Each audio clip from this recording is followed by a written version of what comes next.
irmãos sabem que pela manhã eu tenho feito uma série de sermões históricos redentivos, mas como nesse domingo nós temos um pregador à noite, eu trouxe o sermão da harmonia dos evangelhos para de manhã, para completar o capítulo 2 de Lucas.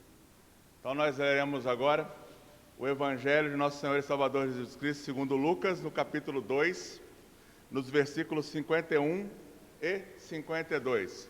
E eu peço aos irmãos que, encontrando a palavra, fiquem de pé em respeito ao Evangelho de Nosso Senhor e Salvador Jesus Cristo.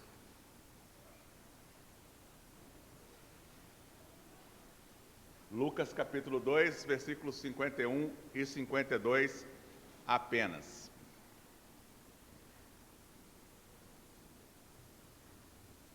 Assim diz a infalível palavra de Deus. E desceu com eles para Nazaré, e era-lhes submisso. Sua mãe, porém, guardava todas essas coisas no coração. E crescia Jesus em sabedoria, estatura e graça diante de Deus e dos homens. Podem se assentar. Vamos orar mais uma vez, irmãos. Eterno Deus e Pai, a Tua palavra é um tesouro inesgotável, Senhor Deus. Portanto, nós precisamos, Senhor Deus, sempre da Tua orientação. E precisamos buscar o entendimento da Tua palavra sempre como um todo perfeito, conexo, Senhor Deus, que nos apresenta toda a Sua revelação. E, portanto, para entendê-la, Senhor, nós precisamos da Tua ajuda, da Tua direção, da iluminação do Teu Santo Espírito. E precisamos também, Senhor Deus, de esforço.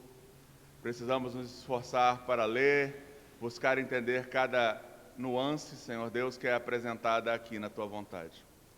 Senhor Deus, que nesse momento nós possamos, Pai, ser edificados por Ti mesmo, através da Tua palavra, Senhor, tirando qualquer escória, Senhor Deus, dos pensamentos mundanos e humanos, mas trazendo apenas a Tua revelação soberana e graciosa, que é plena na pessoa de nosso Senhor e Salvador Jesus Cristo. Obrigado, Senhor Deus, por essa oportunidade de te cultuar nesta manhã, e obrigado porque temos a Tua palavra em nossa língua, que o Senhor nos use como igreja, Senhor, para que outros povos também a tenham. Em nome de Jesus, amém. Irmãos, no domingo passado, eu preguei no texto de Lucas capítulo 2, de 41 ao 50, que é o episódio onde o nosso Senhor e Salvador Jesus Cristo ficou na cidade de Jerusalém. Seus pais, como eu expliquei, não foram de maneira alguma negligentes. Eles viajaram conforme o costume da época, e quando se reuniram depois de um dia de viagem, eles notaram que o Senhor Jesus não estava lá e voltaram para buscá-lo e procurá-lo. Quando eles encontram a ele, eu expliquei aos irmãos claramente que Maria tentou repreender o Senhor e Salvador Jesus Cristo e recebeu uma resposta do Senhor e Salvador Jesus Cristo, repreendendo-a e ao seu pai José, por terem pensado e errado em não saber que ele estaria na casa de seu pai. Contudo, eles não compreenderam, observe o versículo 50, eles não compreenderam, porém, as palavras que lhe disseram o Senhor Jesus. E aí nós temos o tema da nossa mensagem de hoje pela manhã, que é a obediência e os seus frutos. José e Maria não entenderam a resposta de Jesus, que era: por que me procuráveis? Não sabias que me cumpria estar na casa de meu pai? Tá ligado? Tá ligado? Não sabias que era preciso que eu estivesse na casa de meu pai? E quando eles não entenderam isso, o Senhor Jesus reagiu como? Ele se revoltou contra eles? Ele, por acaso, saiu em rebelião? Ele seguiu a rebelião de Corá, Datã e Abirão?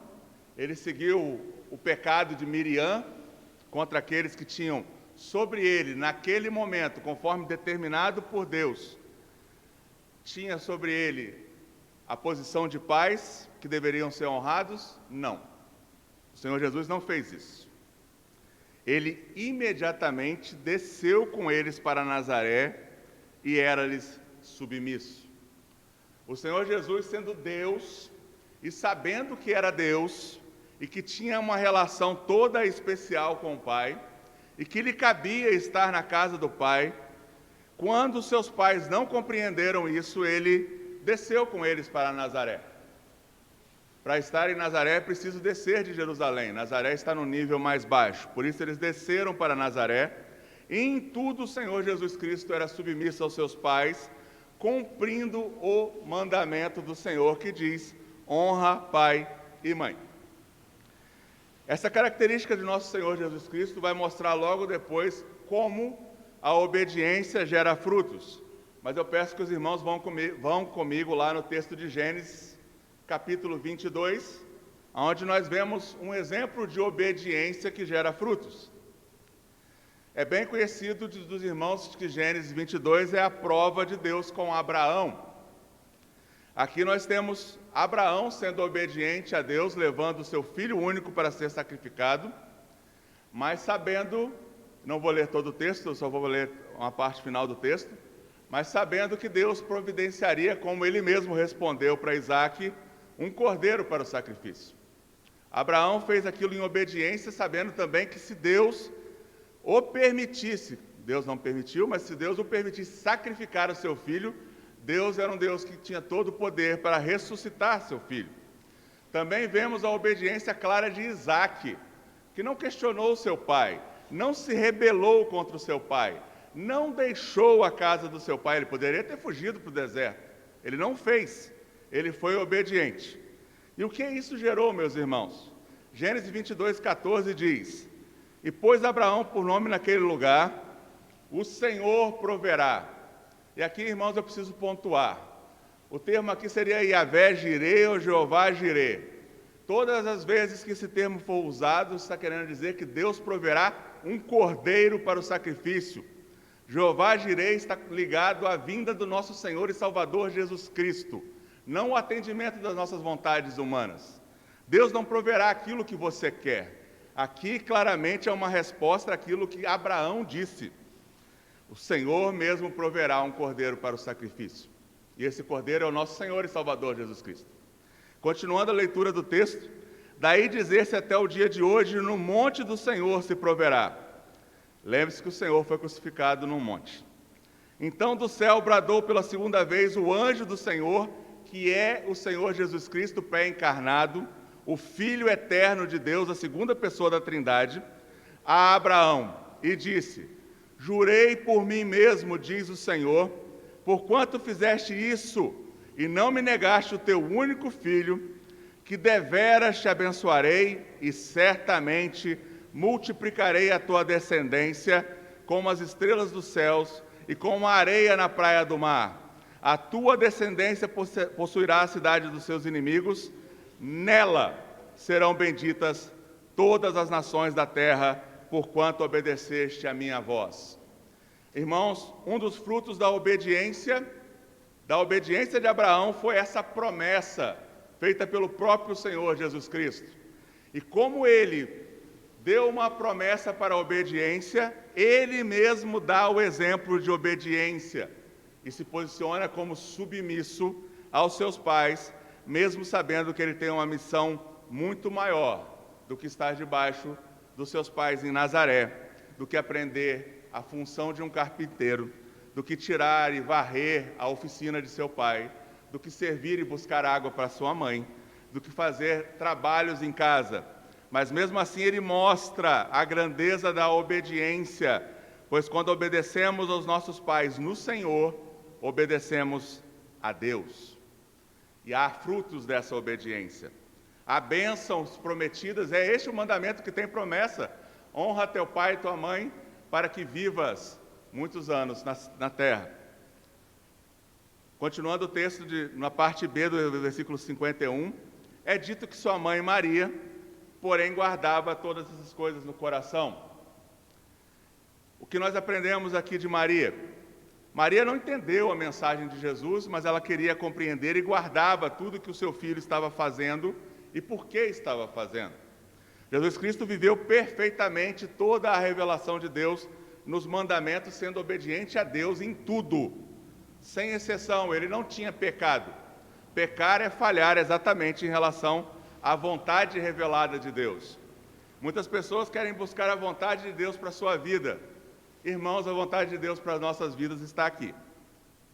ele não vai ficar nos revelando o futuro, mas ele diz claramente que a obediência tem frutos e tem bênçãos.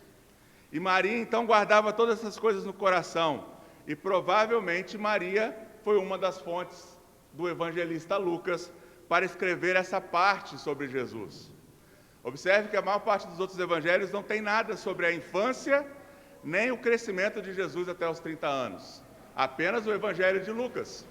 Portanto, quem deu a ele essas informações? Foi a própria Maria, que estava residindo, como nós sabemos da crucificação, na casa de João, que passou a ser o seu filho adotivo. Então Maria guardava essas coisas no coração. Ela sabia quem Jesus era. O anjo Gabriel a tinha revelado. Ela se esqueceu quando Jesus ficou lá em Jerusalém. E, mesmo não compreendendo, agora ela pensava, por que ele, tendo falado essas coisas e sabendo tudo que ele sabe, e sendo usado por Deus como ele é usado, por que ele ainda continua aqui? E ela guardava essas coisas no coração. E aí nós temos os frutos da obediência, no versículo 52. Observe o que diz a palavra de nosso Deus. E crescia Jesus em sabedoria, estatura e graça ou favor diante de Deus e dos homens. Abra sua Bíblia comigo em 1 Samuel, capítulo 2, versículo 26.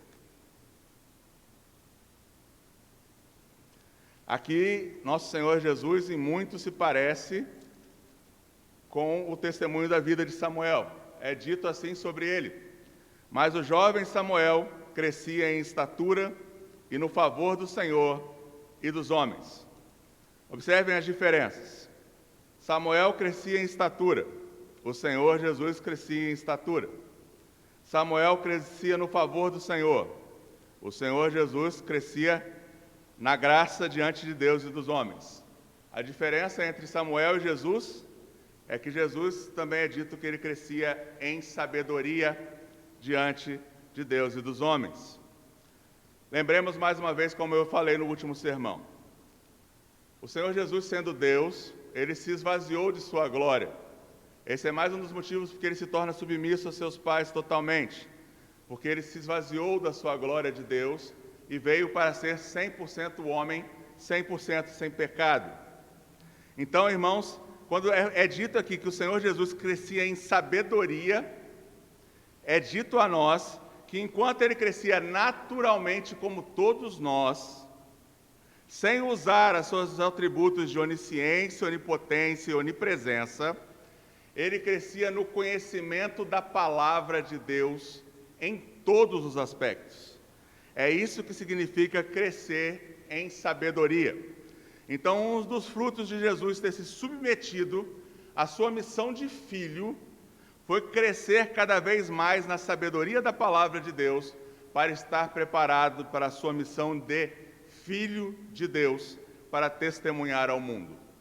Diferente de Samuel, que foi um juiz, o juiz que substituiu o juiz Eli, que preferiu amar mais seus filhos do que a Deus, nós vemos que Jesus amou ao seu pai, se submetendo aos seus filhos, aos seus pais, que também são filhos porque nascem de novo em Cristo, mas para aprender em sabedoria da palavra de Deus.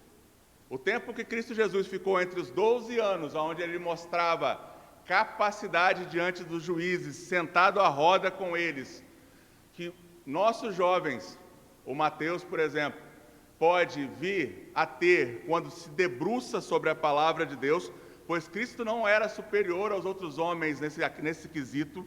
Mais uma vez, ele não usa a revelação especial direta, ele sendo o autor da palavra, ele não usa isso, ele precisou aprender de estudar, ler, se debruçar, ser ensinado na sinagoga, ter os exemplos e os ensinos de seus pais para crescer em sabedoria.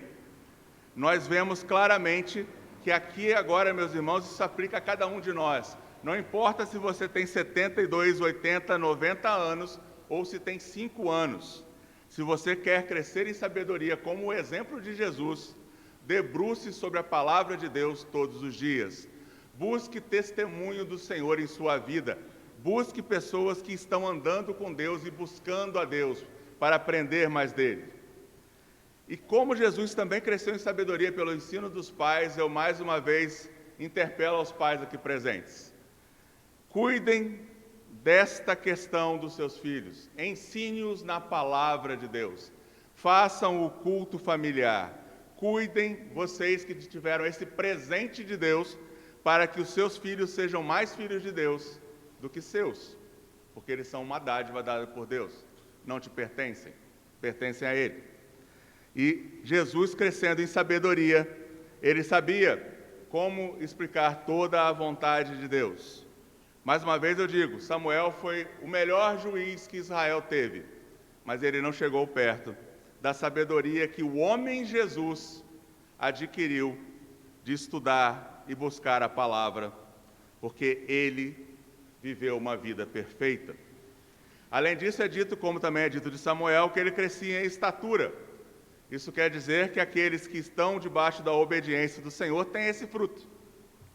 Crescem em estatura, ou seja, crescem fisicamente, crescem na idade, adquirem maturidade para o seu exercício ministerial. Lembremos, meus irmãos, todos aqui são sacerdotes diante de Deus, conforme diz o apóstolo Pedro. Portanto, todos nós temos um ministério.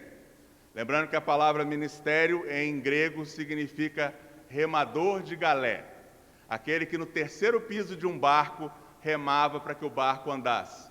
E muitas vezes quem fazia isso era um escravo. Portanto, não se esqueçam nunca. Vocês são amigos de Deus? Sim. São amigos de Jesus? Vocês são filhos de Deus pela adoção? Louvado seja o Senhor por isso. Mas vocês continuam escravos. Vocês eram escravos do pecado e agora vocês são escravos de Deus. Vocês não fazem a sua vontade.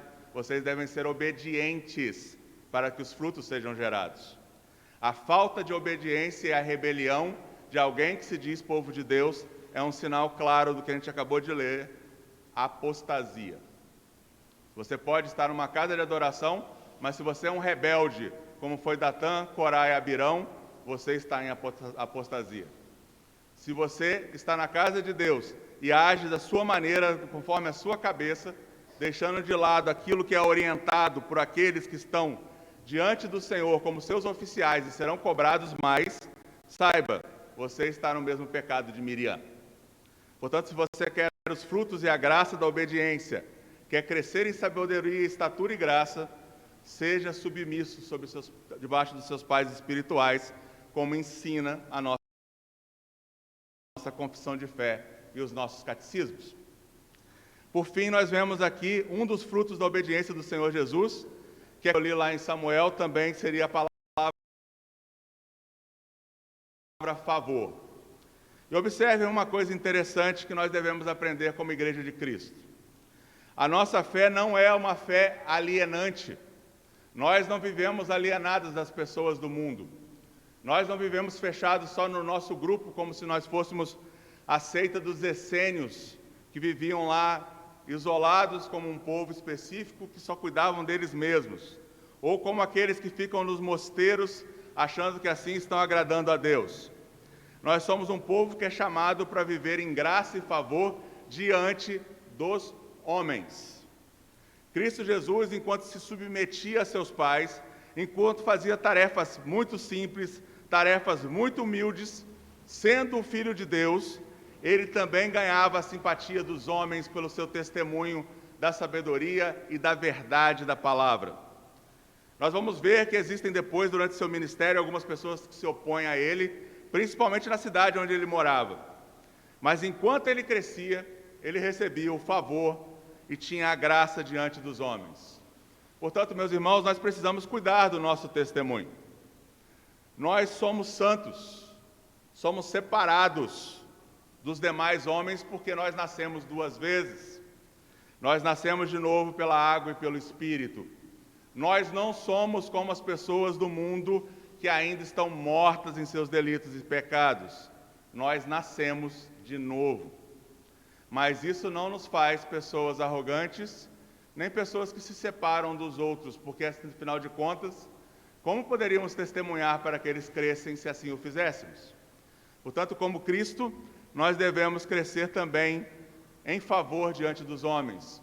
Precisamos, como cristãos, termos dos de fora o testemunho de que nós somos pessoas graciosas, bondosas, amorosas e que querem o melhor para eles, apesar deles fugirem desse melhor, que só é uma pessoa, que é o próprio Cristo. Não pense que o melhor da vida virá para você um dia. O melhor da vida já veio, e é Jesus. Portanto, um dos frutos que nós temos que ter da nossa obediência a Deus é ver as pessoas quererem entender porque nós somos diferentes. Entender porque nós não somos iguais a todo mundo, não temos as mesmas ambições que os outros têm, não corremos atrás das mesmas coisas que os outros correm atrás, mas antes, porém, queremos crescer na graça e na sabedoria do Senhor através da palavra. E também, um dos frutos da obediência é crescer em graça diante de Deus. Se você quer ter cada vez mais graça de Deus, se submeta ao Senhor. Se o Senhor tem te provado como provou Abraão, se submeta à obediência ao Senhor. Se o Senhor tem te dado um espinho na carne como deu a Paulo, saiba que Ele está lidando com você para que você cresça em graça diante dEle. Se você tem uma limitação por causa da idade, não murmure, como nós lemos também ali. O Senhor odeia murmuração. Antes, peça ao Senhor para entender o para quê, não o porquê, mas o para quê. Para que você cresça em graça diante de Deus, para que você cresça em sabedoria diante de Deus. Lembrando sempre que o nosso fruto é um fruto que leva da obediência ao testemunho. Portanto, todos nós, meus irmãos, quando crescemos em sabedoria, em estatura e graça, maturidade diante de Deus e diante dos homens, nós devemos testemunhar. Não importa se seja uma criança, como acabou de sair aqui, uma criança com 6, 7, 8 anos, ou se você é uma pessoa de 90 anos. Isso não impede o seu testemunho. Ana estava no templo quando Jesus foi para lá. Simeão estava no templo quando Jesus apareceu lá e testemunhou dele. Ana deu testemunho a todos que estavam em volta. Portanto, irmãos, não fujam do privilégio que o Senhor deu a vocês de testemunhar e evangelizar os outros. Não usem desculpas para não serem submissos à vontade de Deus. Jesus não usou e Ele é o nosso exemplo.